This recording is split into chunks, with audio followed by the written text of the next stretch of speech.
বিসমিল্লাহির রহমানির রহিম। প্রিয় এলাকাবাসী, মুরব্বীবর্গ, মা বোনেরা, আমার দলীয় সহকর্মীবৃন্দ, বিরোধী দলীয় সংসদ সদস্যবৃন্দ, আসসালামু আলাইকুম। আসসালামু আলাইকুম। কেমন আছেন আপনারা? ভালো আছেন? আলহামদুলিল্লাহ। আমারও আপনাদের সাথে আজকে দেখা হয়ে খুব ভালো লাগছে। আর বিশেষ করে ভালো লাগছে যে এই এলাকার এই কয়েকদিন আগে যে বন্যা হলো, অতিবৃষ্টির কারণে এই বন্যায় বহু মানুষের ঘর বাড়ি নষ্ট হয়ে গিয়েছিল। যাই হোক, আল্লাহর রহমতে তারপরে আমরা 100 গরিব দুস্থ পরিবারকে আমরা আজকে ঘরের চাবি হাতে উঠিয়ে দিতে পেরেছি। এছাড়াও আপনাদের সামনেই আপনারা দেখলেন আরো অনেকগুলো দুস্থ মানুষের কাছে তাদেরকে সহযোগিতার জন্য সরকারের পক্ষ থেকে আমরা আর্থিক সহায়তা তাদেরকে করেছি। কিছু দুস্থ মহিলাকে আমরা চাল দিয়েও সহযোগিতা করেছি। প্রিয় ভাই বোনেরা, আপনাদেরকে এই কথাগুলো বলার কারণ হচ্ছে যে এই যে বর্তমান সরকার, এই সরকারকে আপনারা নির্বাচিত করেছেন। এই বাংলাদেশের মানুষ এই সরকারকে নির্বাচিত করেছে। কাজেই এই সরকারের দায়িত্ব হচ্ছে বাংলাদেশের মানুষের পাশে থাকা। এই সরকারের দায়িত্ব হচ্ছে বাংলাদেশের মানুষের সুখে দুঃখে থাকা। এই সরকারের দায়িত্ব হচ্ছে এই দেশের মানুষকে দেখে রাখা। এই সরকারের দায়িত্ব হচ্ছে এই দেশের মা বোনদের পাশে থাকা। এই সরকারের দায়িত্ব হচ্ছে এই দেশের সন্তানদের লেখাপড়ার ব্যবস্থা করা। এই সরকারের দায়িত্ব হচ্ছে এই দেশের মানুষ যারা অসুস্থ হবে তাদেরকে যথাযথ চিকিৎসার ব্যবস্থা করে দেওয়া। এই সরকারের দায়িত্ব হচ্ছে এই দেশের তরুণ সমাজ, যুবক সমাজ, নারী হোক পুরুষ হোক, তাদের কর্মসংস্থানের ব্যবস্থা করা। প্রিয় ভাই বোনেরা, এই জন্যই আপনারা দেখেছেন নির্বাচনের সময় আমরা বলেছিলাম যে বিএনপি যদি আল্লাহর রহমতে বাংলাদেশের মানুষের ভোটে সরকার গঠনে সক্ষম হয় তাহলে আমরা মূল কয়েকটি কাজে হাত দেব। তার মধ্যে একটি কাজ ছিল এই দেশের মায়েদেরকে সহযোগিতা করার জন্য, এই দেশের নারীরা যাতে স্বাবলম্বী হতে পারে সেই জন্য আমরা বলেছিলাম আমরা ফ্যামিলি কার্ড ঘরে ঘরে পৌঁছাবো, যেটি আমির খসরু সাহেব ওনার বক্তব্যে বলেছেন।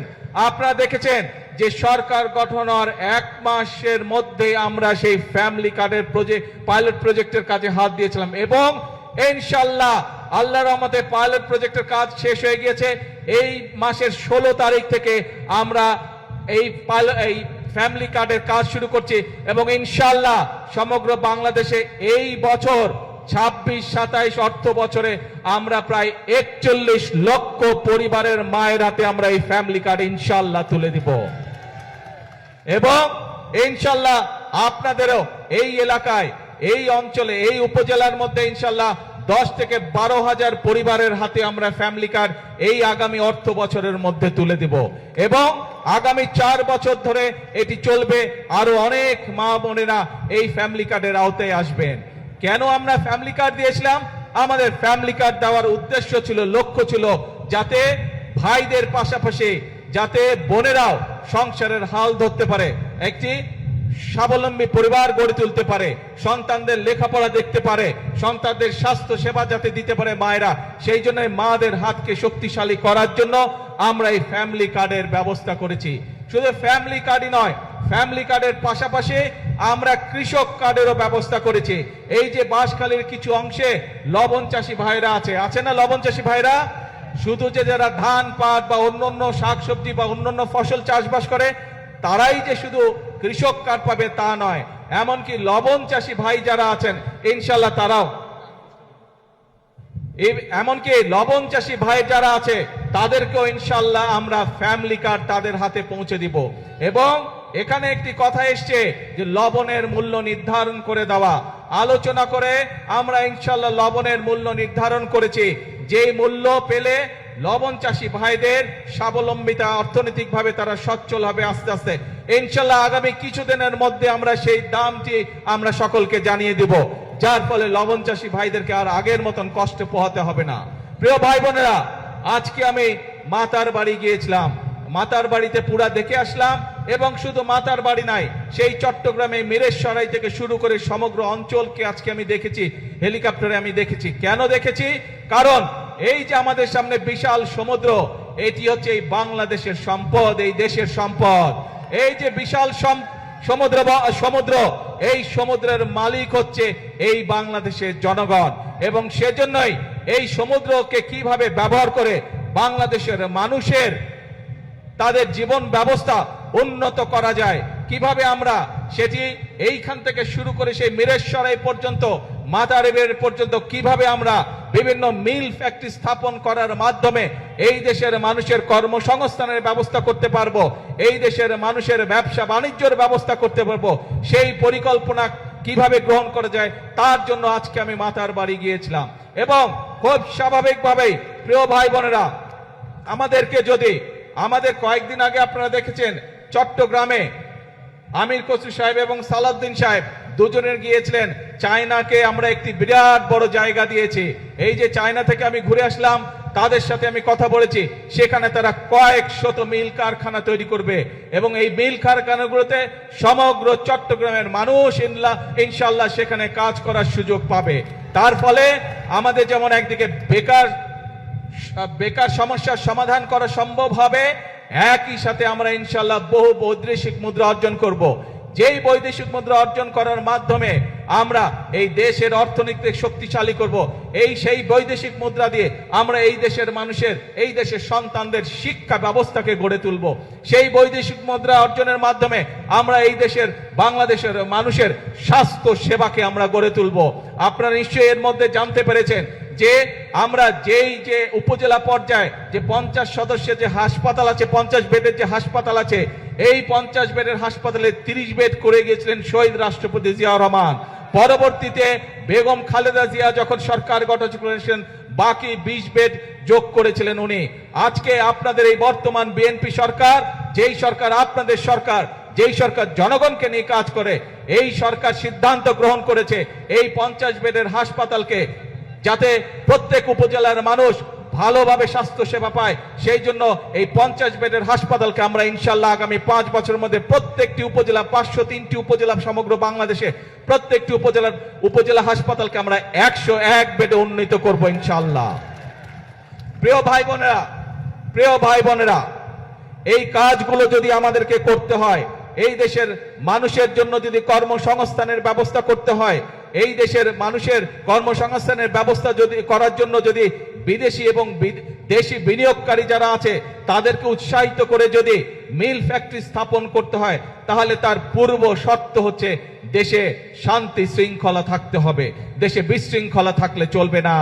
যখন বিগত সময় আমরা দেখেছি বা বিভিন্ন সময় আমরা দেখেছি আপনার এলাকায় বা বাজারে যখন কোনো গন্ডগোল হয়, কোনো সমস্যা হয়, তখন কি দোকানপাট খোলা থাকে না বন্ধ থাকে?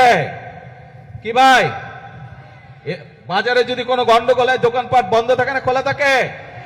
বন্ধ হয়ে যায়। কেন বন্ধ হয়ে যায়? কারণ এই যে ছোট দোকানদার বা যেই ব্যবসায়ী হোক, ব্যবসায়ীর জন্য বন্ধ করে দেয় যাতে ওই গন্ডগোলে তার ব্যবসার যাতে ক্ষতি না হয়। ঠিক একইভাবে দেশীয় বা বিদেশি বিনিয়োগকারী যারা আছে, তারা যখন বিনিয়োগ করবে তারা তো চাইবে যে যাতে তার মিল কারখানার উৎপাদিত পণ্য ঠিকভাবে বন্দর দিয়ে যেতে পারে বা তার কাঁচামাল যাতে সঠিকভাবে আসতে পারে, রাস্তাঘাটে যাতে শান্তি থাকে, তাই না? যদি মিল কারখানা না চলে সঠিকভাবে, তাহলে কি কর্মসংস্থানের ব্যবস্থা করা সম্ভব না। সেই জন্য ভাই আমাদেরকে সচেতন থাকতে হবে, আমাদেরকে সতর্ক থাকতে হবে। যারা শান্তি শৃঙ্খলা নষ্ট করতে চায় তাদের বিরুদ্ধে তাদের ব্যাপারে আমাদেরকে সতর্ক থাকতে হবে। আমরা যদি দেশের সন্তানদের লেখাপড়ার ব্যবস্থা আমাদেরকে তৈরি করতে হয়, সুন্দরভাবে লেখাপড়ার ব্যবস্থা করতে হয়, স্কুল কলেজ সুন্দরভাবে তৈরি করতে হয়, তাহলে শিক্ষকদেরকে যদি ট্রেনিং দিতে হয়, ছাত্রছাত্রীদেরকে যদি নতুন করে বই দিতে হয়, এই সকল ব্যবস্থা যদি করতে হয়, তাহলে আমাদেরকে দেশের আইন শৃঙ্খলা ঠিক রাখতে হবে। একইভাবে সতর্ক থাকতে হবে আমাদেরকে, যারা বিভ্রান্ত তৈরি করতে চায় তারা যাতে কোনো সুযোগ না পায়। কারণ বিভ্রান্তকারীরা যদি বিভ্রান্ত করার সুযোগ পায়, ক্ষতিগ্রস্ত হবে জনগণ। বিভ্রান্তকারী যারা, তারা তো নিজেদের মতন করে চলে যাবে, তারা তো জনগণের সাথে থাকবে না। সেই জন্য প্রিয় ভাই বোনেরা, আজকে আমাদেরকে সিদ্ধান্ত নিতে হবে, আজকে বাংলাদেশের মানুষকে সিদ্ধান্ত নিতে হবে যে আমরা কি আমাদের দেশকে এগিয়ে নিয়ে যাব, নাকি আমরা ঝগড়া ফ্যাসাদে লিপ্ত থাকব, নাকি আমরা বিভ্রান্তকারীদের সাথে থাকব। এই ব্যাপারে আমাদেরকে সিদ্ধান্ত নিতে হবে। আমরা জানি বিগত স্বৈরাচার আমলে এই দেশের জ্বালানি বা বিদ্যুৎ খাতকে কয়েকটি গুটি সংখ্যক ব্যক্তির হাতে তুলে দেওয়া হয়েছিল। তাদের স্বার্থ হাসিলের জন্য বিভিন্ন পরিকল্পনা গ্রহণ করা হয়েছিল, যা এই দেশের মানুষের পক্ষে নয়। খুব স্বাভাবিকভাবে সেই জ্বালানি ব্যবস্থা বা বিদ্যুৎ ব্যবস্থা, যেটি অপরিকল্পিতভাবে যেই ব্যবস্থা গুটি কয়েক মানুষকে সুবিধা দিয়েছিল, সেটি যদি জনগণের স্বার্থে সেই পরিকল্পনা করতে হয়, স্বাভাবিকভাবে কিছু সময়ের প্রয়োজন। আমরা এরই ভিতরে তার কাজে হাত দিয়েছি। ইনশাআল্লাহ সমগ্র বাংলাদেশের মানুষের সামনে আগামী 10 বছর আমাদের জ্বালানি পরিকল্পনা কি হবে, আগামী 10 বছর ইনশাআল্লাহ বাংলাদেশের বিদ্যুৎ ব্যবস্থা কি হবে, সেই প্রস্তাবনা আমরা জাতীয় সংসদে উপস্থাপন করব।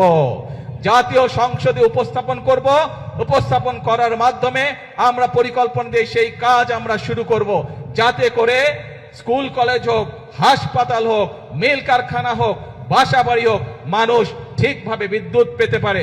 গাড়ি ঘোড়া সবকিছুতে, মোটরসাইকেল সবকিছুতে যাতে গ্যাস মানুষ ঠিকভাবে পেতে পারে, সেই পরিকল্পনা আমরা গ্রহণ করব। আমরা খেয়াল করেছি বিগত কিছুদিন ধরে কিছু মানুষ, কোটি সংখ্যক কিছু মানুষ এই ব্যাপারে বিভ্রান্ত ছড়ানোর চেষ্টা করছে। আপনাদেরকে পরিষ্কারভাবে উদ্দেশ্য করে বলতে চাই, বিএনপি সরকার সংসদে পরিকল্পনা উপস্থাপন করবে।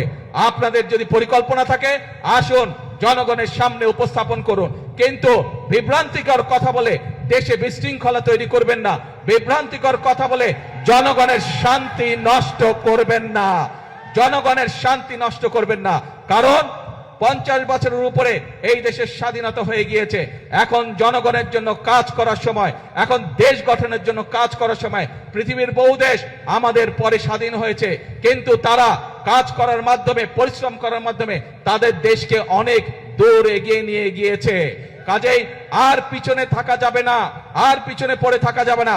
এখন একটি লক্ষ্য, একটি উদ্দেশ্য, জনগণের জীবন মান উন্নত করা, দেশের ভাগ্যের পরিবর্তন করা। প্রিয় ভাই বোনেরা, যেই পরিকল্পনার কথাগুলো এই সংক্ষিপ্ত বক্তব্যে আমি আপনাদের সামনে তুলে ধরেছি, আপনারা কি মনে করেন এই পরিকল্পনাগুলো বাস্তবায়িত করা সম্ভব হলে দেশের জনগণের ভাগ্য এবং দেশের ভাগ্য পরিবর্তন হবে? আপনারা কি মনে করেন? কি ভাই, জনসভার পিছনে যারা আছে, আপনারা কি মনে করেন আমরা সঠিক পরিকল্পনা গ্রহণ করেছি? এই যে শিল্প কারখানা, বিদ্যুৎ, জ্বালানি, ফ্যামিলি কার, কৃষক কার, এই যে পরিকল্পনা গ্রহণ করেছে, এগুলো জনগণের পক্ষে ঠিক আছে? যদি ঠিক আছে ভাই, তাহলে আপনাদের সমর্থন থাকতে হবে। কারণ আমরা সবসময় বলি, আমাদের অর্থাৎ বাংলাদেশ জাতীয়তাবাদী দল বিএনপির সকল ক্ষমতার উৎস হচ্ছে জনগণ। জনগণের সমর্থন থাকলে আমরা প্রত্যেকটি জনগণের স্বার্থে যতগুলি কর্মসূচি, সবগুলো ইনশাআল্লাহ আল্লাহর রহমতে আমরা বাস্তবায়ন করতে সক্ষম হব।